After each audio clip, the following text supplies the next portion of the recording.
Volvamos un poco a lo que veíamos de esta situación de la migración misma. La historia tan solo de estas personas que perdieron la vida en el río Bravo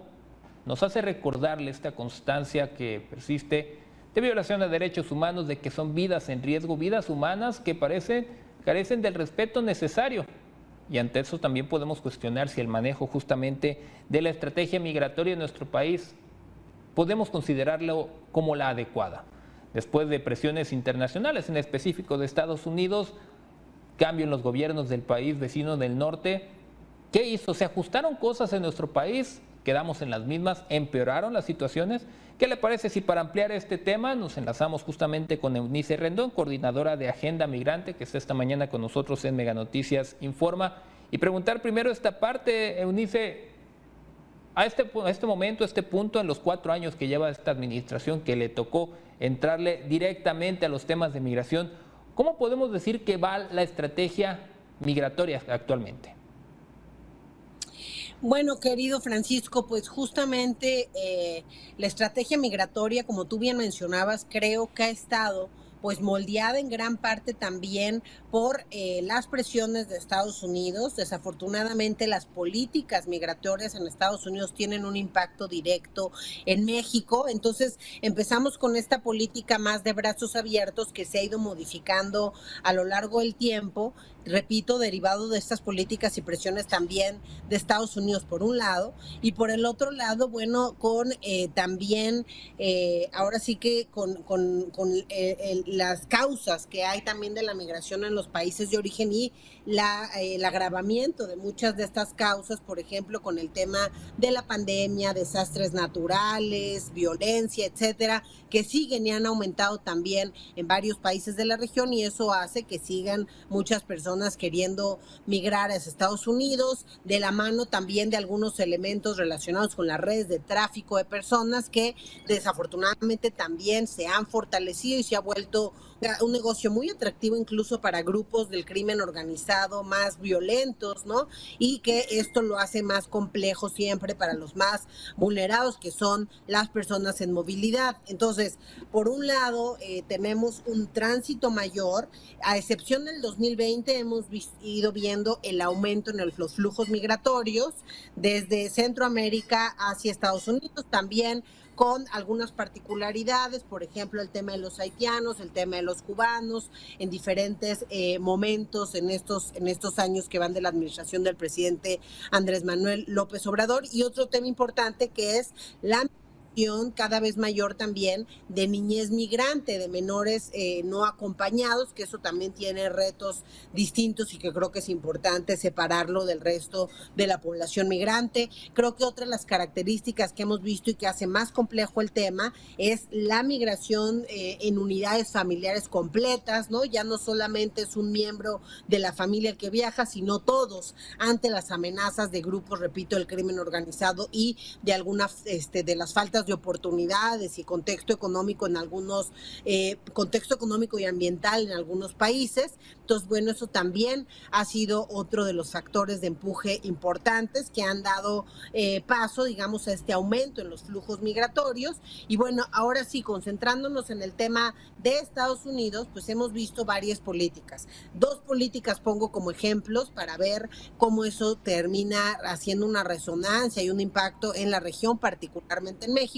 La política primero de Donald Trump en su momento, una política muy agresiva, con un discurso muy agresivo, que hizo que muchos de los que antes transitaban por México, pues se queden desde ese entonces y hasta ahora siga esta parte o esta cara de la migración, que es ahora sí que la llegada a México, pues ha ido incrementando, de tal forma que pasamos de tener en 2015 cerca de 3,500 solicitudes de refugio a cerrar el año pasado con más de 130,000 solicitudes, y en lo que va de 2022 pues hemos ido mes con mes rebasando las cantidades del año pasado. Entonces seguramente cerraremos también con cerca de 200,000 solicitudes de refugio el 2022, lo cual pues pone también sobre la mesa muchos retos, porque el presupuesto sigue siendo el mismo, el que tiene la Comisión Mexicana para el Refugio. Sí hay un apoyo del ACNUR, de varios organismos de la Organización Internacional de las Migraciones y de varios otros esfuerzos internacionales, nacionales, pero bueno, todavía y aún así nos quedamos cortos, han sido lentos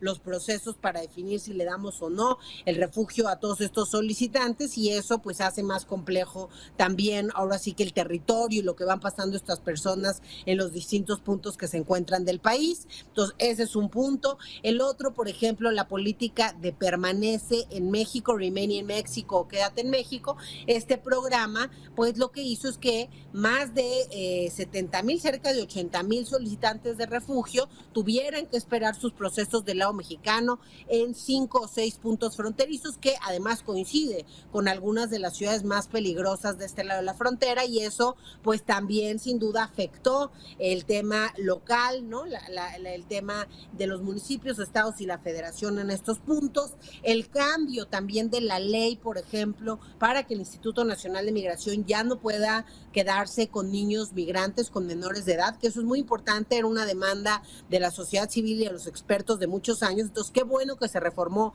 la ley y que ya no pueden estar en detención estas poblaciones. Sin embargo, la transición hacia que el DIF se encargue del tema ha sido compleja y entonces ha quedado un poquito esta población en el limbo, o más bien atendida por organismos de la sociedad civil y albergues de la sociedad civil, que son en su mayoría quienes han absorbido, digamos, esta problemática. México también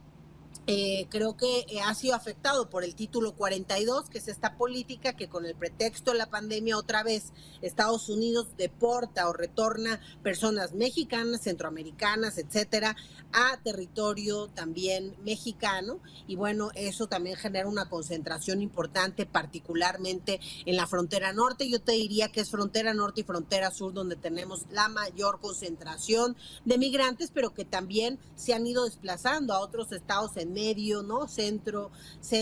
y este y oeste de nuestro país para buscar oportunidades, etcétera. Ha habido algunas cuestiones positivas, por ejemplo, el programa que se generó de la mano con la Organización Internacional de las Migraciones y la ACNUR, en donde y el Instituto Nacional de Migración y la Comar, que lograron ya incorporar a cerca de 25,000 solicitantes de refugio que ya les dieron el refugio y que además los integraron laboralmente. ¿Por qué menciono esto? Porque creo que hacia allá tendríamos que ir construyendo las políticas en México y Estados Unidos, políticas que más de control, reacción y securitización de las fronteras fueran a la inclusión de las personas en movilidad y de los migrantes, porque finalmente este programa de inclusión de 25,000 migrantes pues ha dado resultados positivos también en términos económicos. Estos migrantes han pagado ya cerca de 120,000 millones de pesos, 120,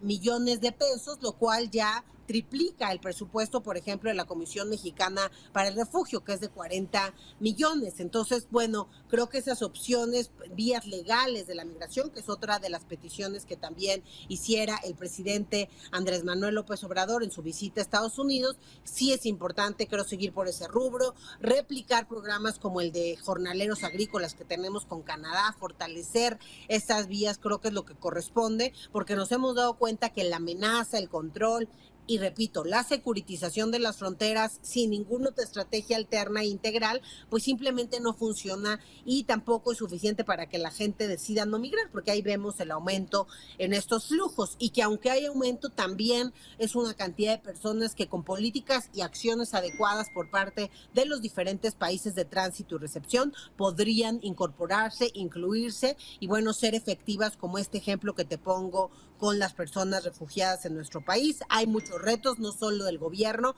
por ejemplo, el tema bancario, los bancos todavía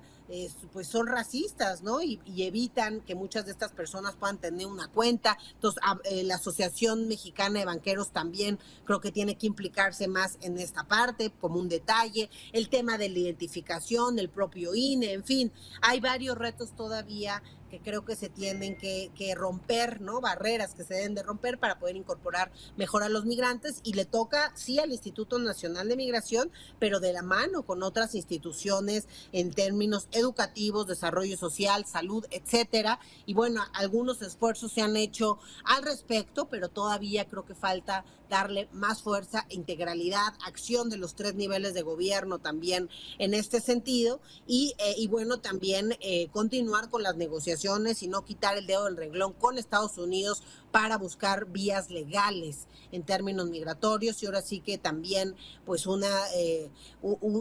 mejores oportunidades y consideración a nuestros migrantes en Estados Unidos,